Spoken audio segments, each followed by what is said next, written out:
السلام علیکم ورحمۃ اللہ وبرکاتہ میری سوشل میڈیا فیملی، کیسے ہیں آپ لوگ؟ امید کرتی ہوں کہ آپ لوگ بالکل خیریت سے ہوں گے۔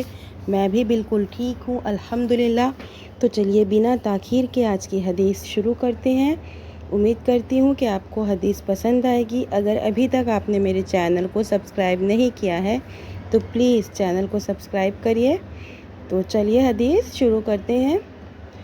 بسم اللہ الرحمن الرحیم۔ حضرت جابر بن عبداللہ رضی اللہ عنہما روایت بیان کرتے ہیں کہ اللہ کے رسول صلی اللہ علیہ وسلم فتح مکہ والے سال رمضان میں مکہ کی طرف نکلے تو آپ صلی اللہ علیہ وسلم نے روزہ رکھا۔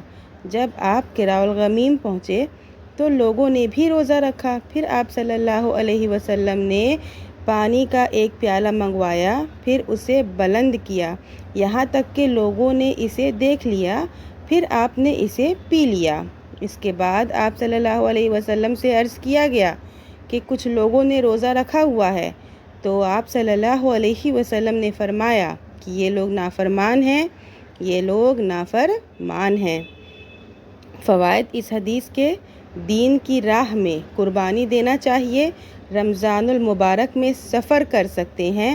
سفر میں روزہ افطار کرنے کی رخصت ہے، لیکن بعد میں قضا کرنا ہوگا۔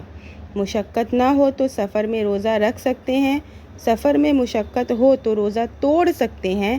اس پر کوئی گناہ نہیں ہے اور نہ کوئی کفارہ ہے، بس اس روزے کی قضا ضروری ہے۔ ہمارے دین میں سہولیت اور آسانی ہے۔ سنت پر نہ چلنے والا گنہگار ہے۔ نبی کریم صلی اللہ علیہ وسلم علم غیب نہیں جانتے تھے۔ پیارے نبی صلی اللہ علیہ وسلم بشر تھے۔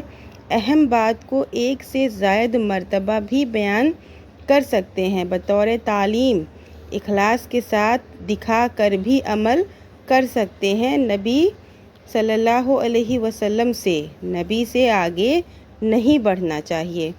تو آپ کو حدیث سمجھ میں آ گئی ہوگی کہ کس طرح سے نبی صلی اللہ علیہ وسلم نے لوگوں کو بات کو سمجھائی۔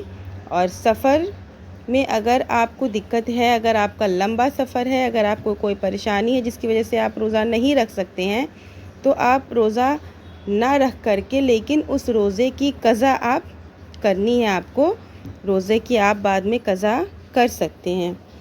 تو چلیے ملتے ہیں نیکسٹ ویڈیو میں۔ امید کرتی ہوں کہ آپ کو حدیث پسند آئی ہوگی، اور ایسی ہی حدیثوں اور ویڈیوز کو سننے کے لیے please do like share and subscribe my channel.